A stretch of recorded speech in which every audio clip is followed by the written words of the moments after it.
SBI का net banking account बनाने के लिए सबसे पहले तो आपके पास एटीएम कार्ड होना चाहिए और आपकी पासबुक जिस पे आपकी अकाउंट डिटेल्स होगी वो होनी चाहिए, जो कि आपको नेट बैंकिंग का अकाउंट बनाते समय डालनी पड़ेगी। और इसके साथ ही आपका रजिस्टर्ड मोबाइल नंबर अकाउंट में वो भी होना चाहिए, क्योंकि उस पर एक ओटीपी जाएगा, तो वो भी उस पर ओटीपी जो जाएगा वो आपको डालना होगा नेट बैंकिंग का अकाउंट बनाते समय। तो इसके लिए सबसे पहले आपको जो है अपने क्रोम ब्राउज़र में जाना है और यहाँ से आपको एसबीआई की वेबसाइट से नेट बैंकिंग का अकाउंट बनाना होगा। चलिए हम सबसे पहले एसबीआई की ऑफिशियल वेबसाइट की जो एसबीआई नेट यहाँ पर आपको लिखना है ब्राउज़र में और इसको सर्च कर लेना है। आपको सबसे पहला जो वेबसाइट मिलेगा यही वेबसाइट है नेट बैंकिंग का। ये आपको कुछ इस प्रकार का फेस आ सकता है। यहाँ पर आपको दोबारा से रिफ़्रेश कर लेना है। फिर आपको कुछ इस तरीके का इंटरफेस देखने को मिलता है। फिर कंटिन्यू टू लॉगिन करना है। अब यहाँ पर देख सकते हो यूज़र नेम पासवर्ड मांग रहा है। तो यहाँ पर हमें नया अकाउंट बनाना है नेट बैंकिंग का, तो उसके लिए हमें यहाँ नीचे आना है और न्यू यूज़र पर क्लिक करना है और फिर ओके कर देना है। यहाँ आप सबसे ऊपर आओगे तो यहाँ पर आपको न्यू यूज़र रजिस्ट्रेशन पहले से सेलेक्ट मिलेगा, आपको इसी को सेलेक्ट रहने देना है और फिर यहाँ पर नेक्स्ट पर क्लिक करना है। अब आप यहाँ पर देख सकते हैं कि अकाउंट नंबर, सीआईएफ नंबर और ये जो ब्रांच कोड डिटेल्स मांग रहा है, जो कि आपकी पासबुक पे सारी डिटेल्स पड़ी हुई होती है, वो यहाँ पर आपको डिटेल्स डालनी है। उसके बाद आपको आगे का प्रोसेस करना है। तो चलिए फटाफट यहाँ पर हम ये सारी डिटेल्स डाल देते हैं। और यहाँ नीचे कंट्री कोड भी आपको अपना सेलेक्ट कर लेना है। इंडिया सेलेक्ट कर लेते हैं और यहाँ पर आपको अपना जो बैंक खाते में रजिस्टर्ड मोबाइल नंबर है वो डालना पड़ेगा। तो फटाफट मैं डाल देता हूँ। और मोबाइल नंबर डालने के बाद सबसे मुख्य चीज़ यहाँ पर है फैसिलिटी रिक्वायर्ड। तो यहाँ पर आप देख सकते हो full transaction rights, limited transaction right, view rights. इनका क्या मतलब है? फुल ट्रांजैक्शन राइट मतलब आप सारे ट्रांजैक्शन भी कर सकते हो, जैसे पैसे ट्रांसफ़र करना हो गया और कुछ भी करना है, मोबाइल रिचार्ज वगैरह, तो उसमें आपको ये पहला वाला चुनना होगा। और अगर आप लिमिटेड रखना चाहते हो, लिमिटेड व्यू राइट पर ये होगा, मतलब आप खाली देख सकते हो, स्टेटमेंट वगैरह बैलेंस वगैरह देख सकते हो, बाकी आप ट्रांजैक्शन नहीं कर पाओगे। तो हमें ट्रांजैक्शन भी करना है, तो फुल ट्रांजैक्शन राइट्स पर क्लिक कर देते हैं। उसके बाद जो नीचे कैप्चा दिख रहा है वो आपको इसमें बॉक्स में डाल देना है और ये सभी डिटेल सही सही फिल करने के बाद यहाँ नीचे सबमिट का ऑप्शन मिलता है, इस पर आपको क्लिक करना होगा। तो अभी अकाउंट नंबर गलत बता रहा है, तो फिर से हमने डाल दिया है सही से। सबमिट के ऑप्शन पर क्लिक करेंगे और ये आगे की ओर हमको ले जाएगा। यहाँ पर रजिस्टर्ड मोबाइल नंबर पर ओटीपी भेजा गया है, वो ओटीपी यहाँ पर हमें डालना होगा। तो चलिए फटाफट वो ओटीपी हम डाल देते हैं। तो अभी हमने ओटीपी डाल दिया है और कंफर्म के ऑप्शन पर क्लिक कर दें। अब यहाँ पर देखने को दो ऑप्शन मिलते हैं, I have my ATM card, I do not have my ATM card. तो यहाँ पर आपको ऊपर वाला सेलेक्ट कर लेना है, क्योंकि आप एटीएम कार्ड के थ्रू नेट बैंकिंग एक्टिवेट करते हैं। बाय द वे, अगर आपके पास नेट बैंकिंग वो एटीएम कार्ड नहीं है तो आपको अपना जो नेट बैंकिंग अकाउंट का रजिस्ट्रेशन आपको अपने बैंक से एक्टिवेट कराना होगा। तो अभी हम एटीएम कार्ड के थ्रू सीख रहे हैं, तो यहाँ पे हमें यही एटीएम कार्ड वाला ही सेलेक्ट रहने देना है और सबमिट के विकल्प पर कर देना है क्लिक। अभी ये दिखा रहा है हमें अपना डेबिट कार्ड, तो हम इसको सेलेक्ट कर लेते हैं और कंफर्म के ऑप्शन पर कर देते हैं क्लिक।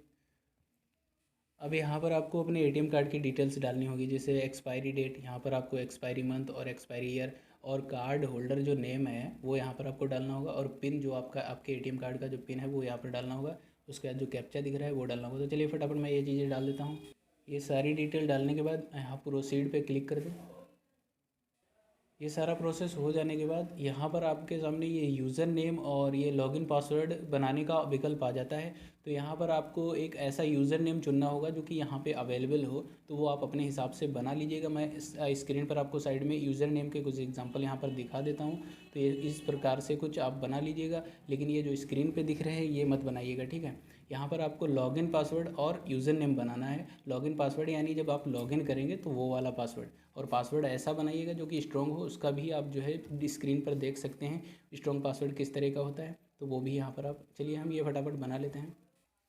अपना यूज़र नेम और लॉगिन पासवर्ड डालने के बाद आपको सबमिट पर क्लिक करना होगा।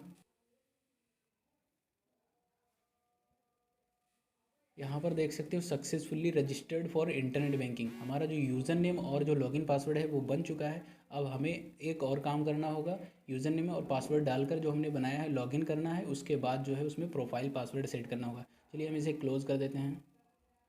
अब वापस से हम यहाँ आ जाते हैं कंटिन्यू टू लॉगिन पर, और अब हमने जो यूज़र नेम बनाया है और जो लॉगिन पासवर्ड बनाया है वो डालकर यहाँ पर लॉगिन कर लेते हैं। चलिए फटाफट मैं अपना यूज़र नेम और लॉगिन पासवर्ड डाल देता हूँ। अपना यूज़र नेम और लॉगिन पासवर्ड डालने के बाद और कैप्चा डालने के बाद लॉगिन के विकल्प पर क्लिक कर दें।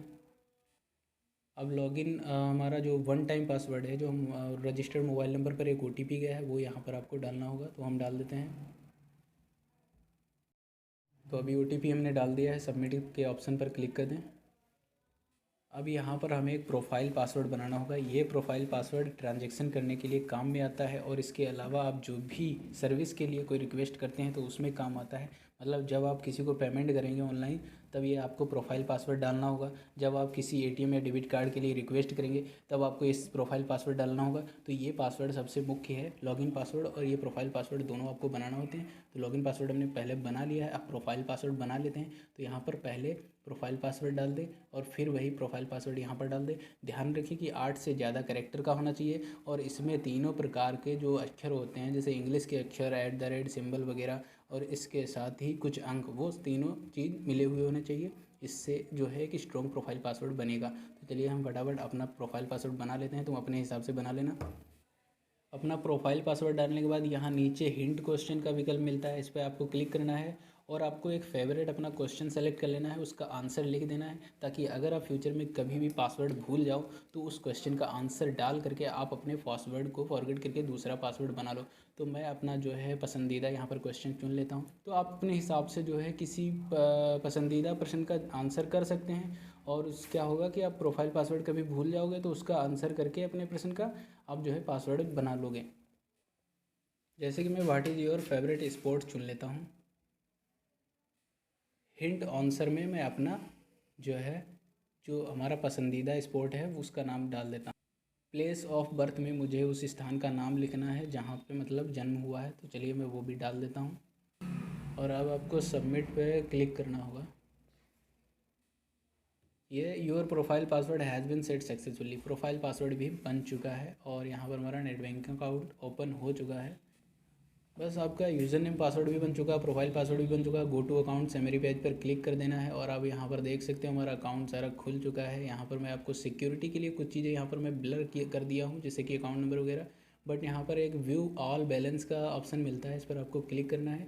इससे क्या होगा, आप बैलेंस यहाँ पर देख पाओगे कितना आपके खाते में बैलेंस पड़ा हुआ है। इसके अलावा यहाँ राइट साइड में 3 कॉर्नर मिलता है, यहाँ पर पेमेंट ट्रांसफ़र पर क्लिक करते हो तो यहाँ पर बहुत सारी चीज़ें आपको करने के लिए मिल जाती हैं।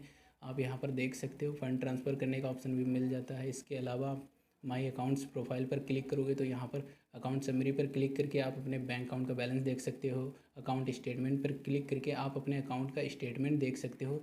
यहाँ पर आप डेट के हिसाब से या फिर बाई मंथ के हिसाब से भी चुन सकते हो या फिर लास्ट 6 मंथ का भी देख सकते हो। जैसे कि मैं लास्ट 6 मंथ का चुना हूँ तो गो पे क्लिक कर देता हूँ मैं, और यहाँ पर लास्ट 6 मंथ का जो ट्रांजेक्शन डिटेल्स है वो मेरे सामने आ चुका है। यहाँ पर आप देख सकते हो कि कितना क्या इंटरेस्ट में आया या फिर कितना क्रेडिट डेबिट हुआ, सारा डिटेल्स यहाँ पर आया है। तो देख सकते हो ये मैंने अभी ATM से कुछ पैसा जमा किया था 5-5 हज़ार करके, वो भी यहाँ पे आ गया है। तो इस तरीके से आप नेट बैंकिंग में बहुत सारे काम कर सकते हो।